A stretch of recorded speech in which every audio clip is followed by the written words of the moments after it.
Do your local community businesses know about your music studio? What about the people that are in your online space? Networking is one of the most powerful things that we can do to increase our business's potential to find new clients. And yet, most teachers don't tap into networking because let's be honest, it's a little nerve wracking to reach out to somebody that doesn't know you and you don't know them.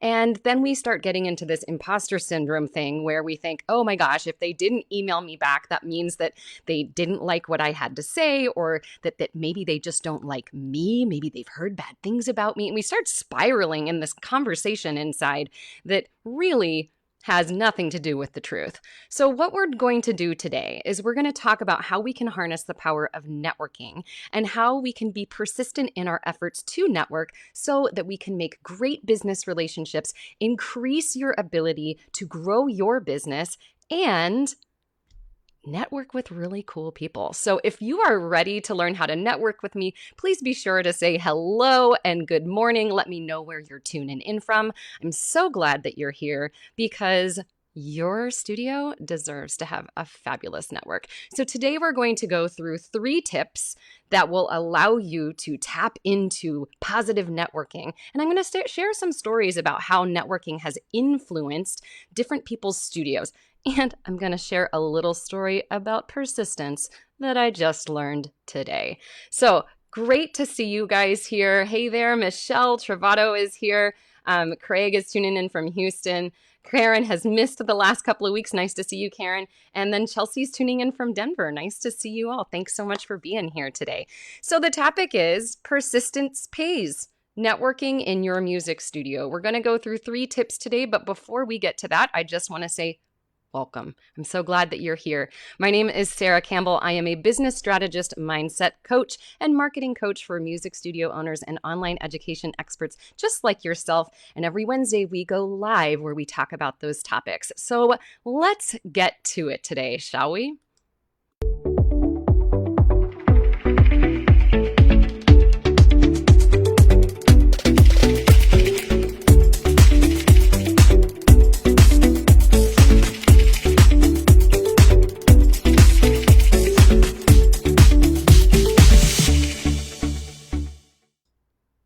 All right, everybody. So the topic is networking, and we're going to go through specific steps that you can take in order to increase the power of your network, whether you are in a local space where you're teaching in person or still online, or if you have an online studio and how you can tap into networking as an online studio as well. Thank you, Christine. I love hitting that button. It makes me so excited to bring in the fancy intro.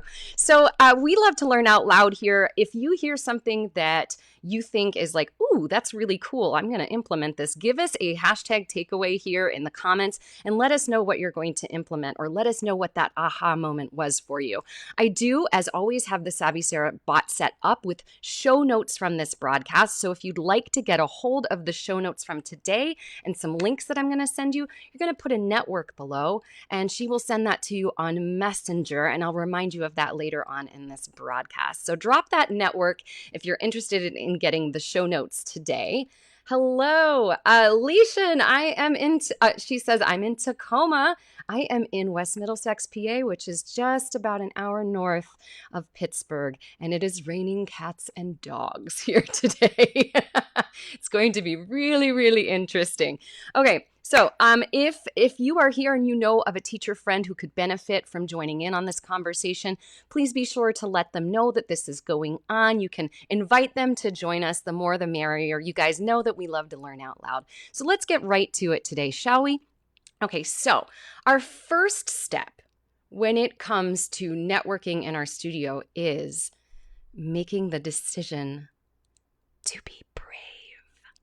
So you need to make that decision to do the brave thing. If you want to expand your network and you want to really establish your studio as a place that is friendly, inviting, and that works with other businesses, you've got to put on your hashtag brave pants, right? We've talked about those before, and make that decision. That's the very first step that we need to do. So if you are ready to put on your hashtag brave pants, say hashtag brave pants below. I know it's kind of silly, but let's have fun today.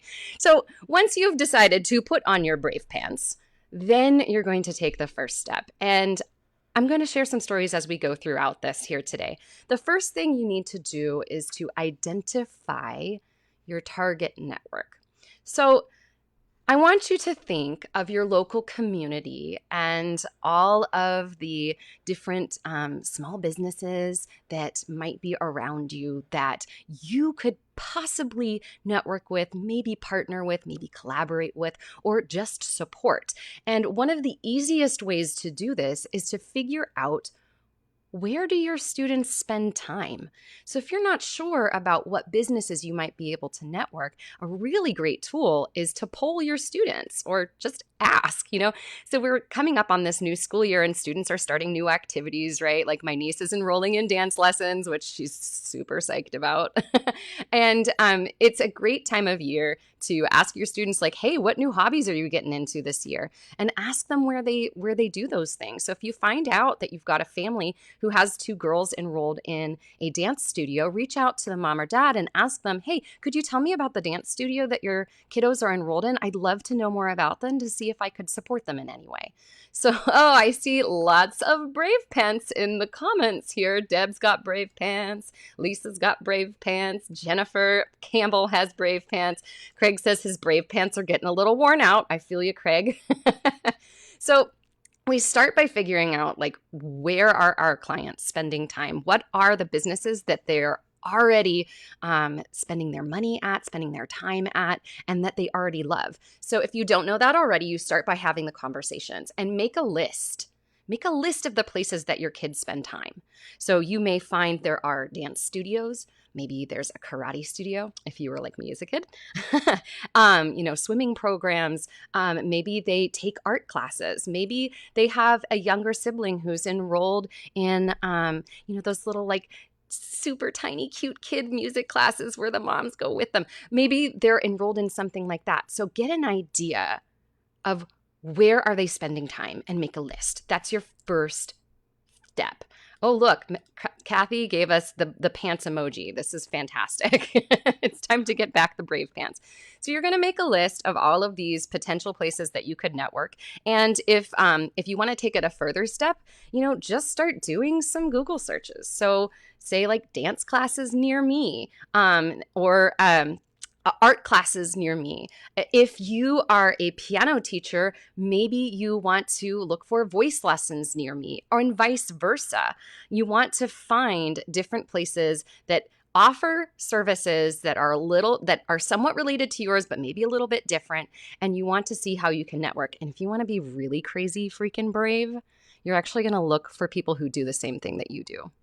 So if you've already got a full roster and you just want to make sure that you're creating amazing networks, and if you're a piano teacher, go ahead and look up other piano teachers in your area and start dreaming up, like, how could we do amazing things together? I'll give you a little example of this. So in the past, one of the things that my studio did, we were full. Okay, so we weren't looking for new clients, but what we were trying to do was to like make a bigger impact in the community. And so one of the things that I did is I reached out to another piano teacher and asked her if she wanted to be part of our Thanksgiving food drive. And she did, which was great. So we were able to team up our studios and get a whole bunch of canned goods and monetary donations for the community warehouse that's near us, the food warehouse. So I thought that was really cool. Hey, this is a great point. See, Karen's thinking networking wise. I get referrals from piano stores and piano tuners. Those are 2 other really great places to target your network. There used to be a beautiful piano store, Valley Piano, which sadly closed this summer.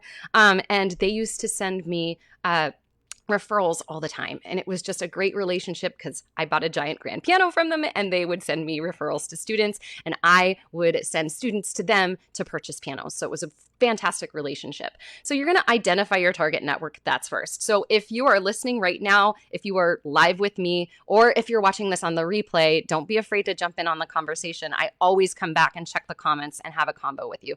I want you to list right now, because we're putting on our brave pants, right? You guys gave me a whole bunch of hashtag brave pants. I want you to list 3 places that you want to network with. you can share them with us in the chat, or if you want to write them down on a piece of paper and then kind of keep them close to you, that's okay too. Hey, this is great. So Pete says, my kids take dance at a local studio. It's a great relationship. Karen's doing an annual recital. She's going to have t-shirts so students can be a walking network. T-shirts. I'm glad you mentioned that. This is kind of an interesting networking buddy, but I've kind of networked with local printers in the past as well, because we get studio swag on the regular, whether it's t-shirts or, piano bags that we've had made. And I always make sure to, I know people ask about like, where do you get your stuff printed? I see a lot of questions about that in forum. And then people are like, oh, Vistaprint, oh, Cafe Press. I'm going to encourage you to use a local printer. First, because I've worked at local printers. That was one of my jobs way back in the day. And they will get you, more often than not, they will get you a fantastic deal. And when you work with a local person like that, they are likely to remember you and to tell other people about you. So you can like talk to them after you get the shirts printed and ask, hey, you know what? I'd love to tell other people where we got these shirts done. Could you give us some business cards, maybe some brochures, and I'd love to put them in my studio. And most times when you make that ask, they're going to reciprocate. Okay, so that's your first step, first big step, right? Okay, I see Christine says they're working with a college audition coach. I want to reach out to them to find out how I can support them better. That is so good, Christine. Putting something on a local Facebook group. That's awesome. Okay, Kathy's got her 3. Art classes and painting classes in her area, the local gym, and acting classes. Great. Excellent. Okay, so let's move on to step number 2. Once you've identified your local, your target network, and I want to say also, I should back up for just a second here. Sorry, I got ahead of myself. For those of you who are in the online teaching space, you can still network. So let's put some examples of that. So actually, I would love to know if we have any online-only teachers here. Go ahead and drop an online below so I know who you are.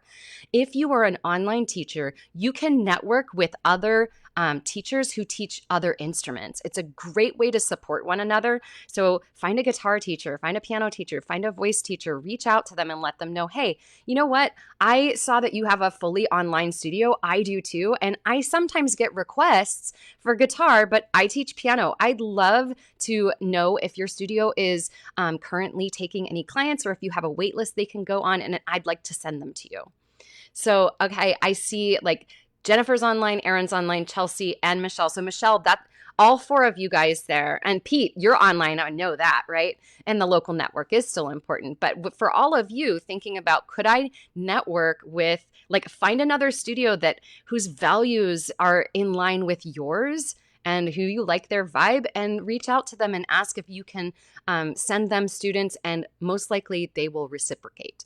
So okay, so now we're going to focus on what you can do for them. So I kind of already teased this topic by just saying what I just said. So before we actually reach out to it, once we've made a nice list, I want you to think about, how could I help this particular business?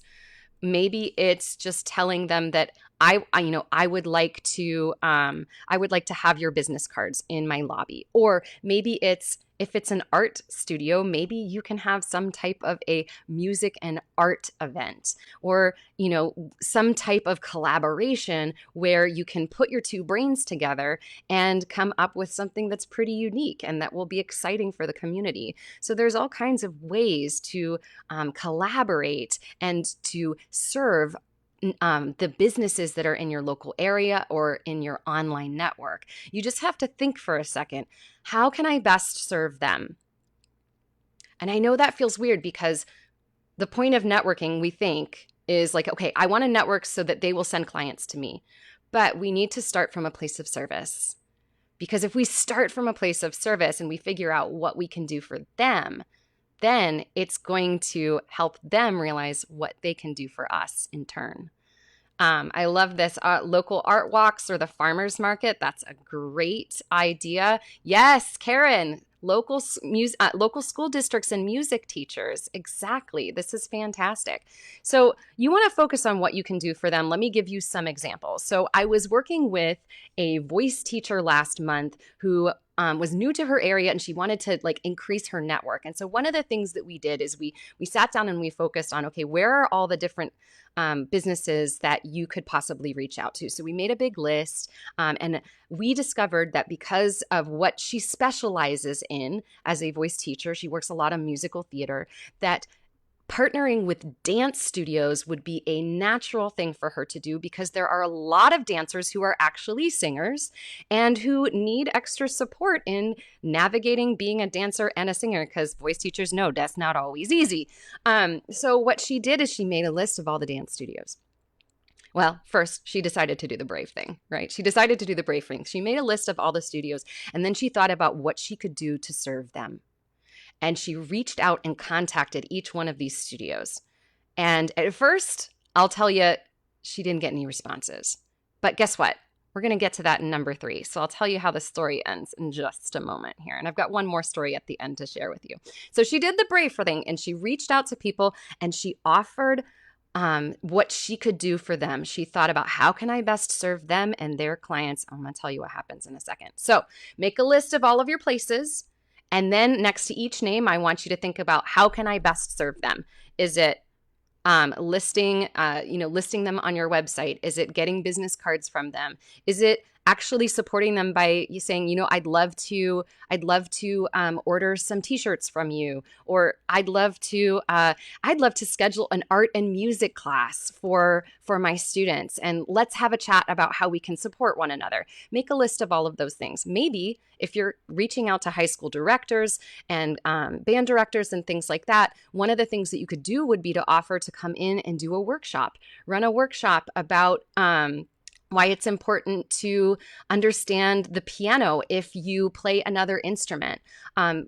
Talk about basic musicianship skills. Think about what is in your wheelhouse that you can like bust out in 30 minutes and have a really fun time talking to them about it. So all kinds of opportunities, right? So now let's move on to step number 3.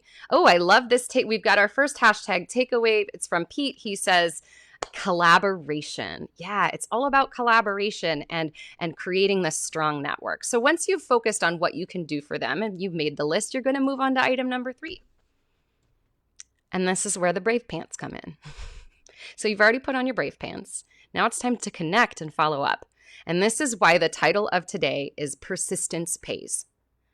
And it's why I talked about at the beginning of the show that one of the reasons we don't network is because as like small business owners, it feels very vulnerable to reach out to people that don't know us, especially because I don't know if this is real, but I feel like a lot of music teachers are kind of introverts. If you're feeling me on the whole introvert vibe or like the extroverted introvert vibe, let me know. So because, we get a little bit nervous about reaching out to people and making that connection, we like spiral into like the whole, if they don't respond to me thing, it means they don't like me.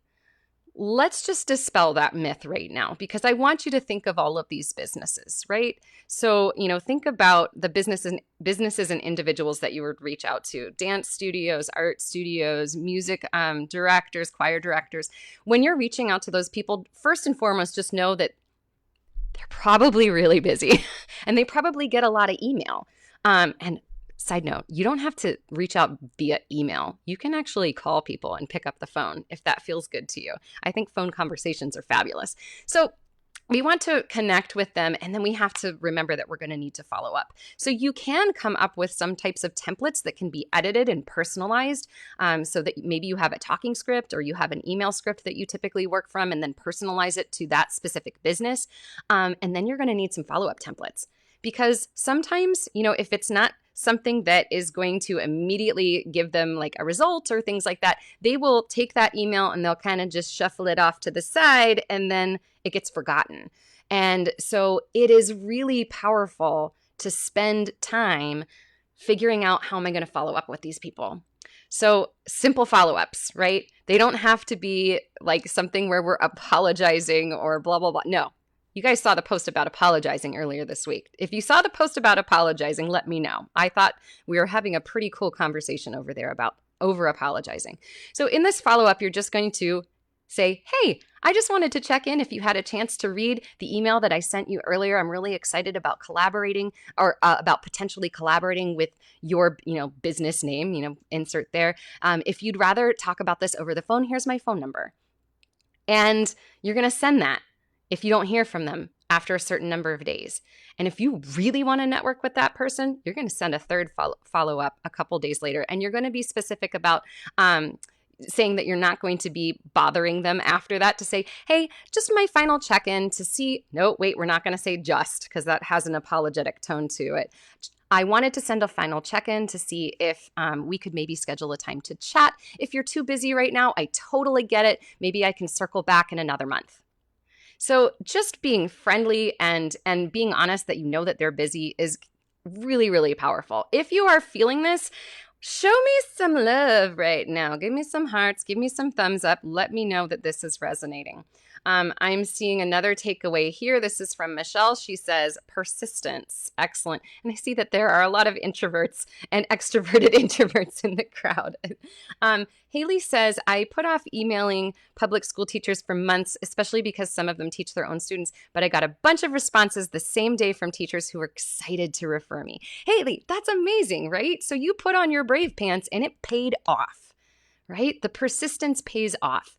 And so it's really awesome when we make that decision to put on our brave pants. So let me tell you the end of the story of this voice teacher buddy of mine. So I had mentioned earlier that she decided that, hey, I'm new in this area. I really need to network. I've got to increase my ability to reach new clients. So she focused on a whole bunch of dance studios and she contacted a ton of them.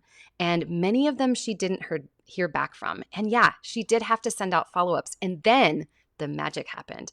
2 dance studios reached out to her, and now she's going to be collaborating with them to run a workshop. And they were really excited to find a voice teacher who they could refer their singing dancers to. So what a powerful way to show that persistence pays off. I'm going to share one final story before we do a recap today. I'm just going to tell you a little bit about what's happened in my life over the last 24 hours. So in this coming weekend, we have an event that's going to be outdoors, and we needed a tent. So last weekend, we set up a tent that had been sitting in storage, had never been used before. And, it wasn't the world's greatest tent, but we thought, hey, this will work. We set it up the weekend before, and lo and behold, all of the rain that we've had this week, on Tuesday evening, that tent collapsed. And not just like collapsed, like maybe let's put it back up again, like collapsed and broke in several different places, and it was no longer usable. So we've got all these people coming to this event and we needed shelter. So I spent, I don't even know how many hours, calling every single tent rental place that I could find from doing the tent rentals near me Google search. I was about to give up this morning. Everybody who I called yesterday said no. Sorry, we don't have anything. And I said, hey, it's okay. This is short notice. It's a tent emergency. I understand. And this morning I was about to give up, but I made a list of every single person that I could find within an hour radius. And wouldn't you know it, I finally found somebody on the 24th call. So persistence pays off. And thankfully, we've got a tent coming here tomorrow at 10 o'clock. So that's my little story about persistence. Now let's get to a rapid recap of today. All right. When it comes to networking, I know it can feel a little weird to reach out to people that don't know you, but networking is one of the most powerful things that we can do to increase our business's ability to connect with new clients. And so I want to talk about 3 different ways that persistence pays off and how you can network with local businesses or other online businesses so that you can increase your ability to reach new clients. Let's go through these real quick style. Ready? Step number 1 is to identify your target network. So if you're not sure who you can reach out to, my biggest tip with this is to make sure that you know who your current clients are already going to. So figure out what dance studios they're going to, karate studios, sports, art, acting, all of these things. And Figure out what choirs are they part of? What school districts are they part of? So make a list of these target networks that you could potentially collaborate with. That's step number 1. Step number 2 is to focus on what you can do for them. Once you've identified who those people might be and who those businesses might be, I want you to think about, how could I support their business, and approach it from a place of service rather than a place of asking for something from them. So, because if you come at them from a place of service, they are most likely going to reciprocate that service with you. And finally, number 3, connect and follow up, because persistence pays. If that first email that goes to them doesn't pan out, that's okay. Send a little reminder to email to them, not apologizing for bugging them, but just saying, hey, I wanted to make sure that you saw this email that I sent. I would love to set up a time to chat with you. Please let me know when is best for you, and let's meet up. Or, send something that tells them on that third reminder to say, hi, me again. I wanted to see if it was a possibility to connect. If you're too busy right now, I totally understand. Let me know if it would be okay if we circled back to this conversation in another month. So, all of these little things that we can do to be persistent with our networking and being persistent with our service to other people in our community will all come around when, if you've contacted those 9 dance studios like that voice teacher I told you, and you thought that nobody was going to get back to you, you finally get those 2 magical emails back from studios that want to collaborate with you and are so excited to support your music studio. So I hope that you all have found this useful today. If you enjoyed it, and if you found something that you're like, hey, that's pretty cool, give us a hashtag takeaway and let us know what tip was valuable to you. I see some takeaways about the second and third follow-up templates and about not apologizing. I see some hashtag persistence come from a place of service. Excellent. So fantastic. All right. So if you've enjoyed today's broadcast, please let me know. And don't forget, if you do want to get a hold of the show notes that I mentioned to you, go ahead and drop a network below, and the Savvy Sara bot will reach out to you via Messenger, and she'll give you that. She's going to give you one more thing as well, because the Savvy team has been doing a lot of work behind the scenes over on the website, and we've recently redone the blog. So if you haven't checked out the blog in a while, I encourage you to do so. We've now made it super easy to search which topics you're interested in, and you're going to be getting brand new, fresh content on the blog twice a month. So make sure that you are following the blog. The Savvy Sara bot will send you the link, and there's a place on the front page of the blog where you can make sure to sign up to get email updates, because I do send those blogs out via email every Monday or twice a month on Monday mornings. All right, everybody, thank you so much for being here. I really appreciate you. My name is Sara Campbell. I am a business strategist, mindset, and marketing coach for music studio owners and online education experts just like yourself. And you can find me live here every Wednesday at 12 p.m. Eastern.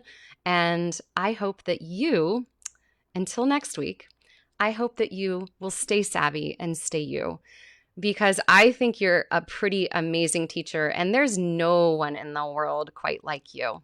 So until next week, we'll see you next time. Bye, everybody.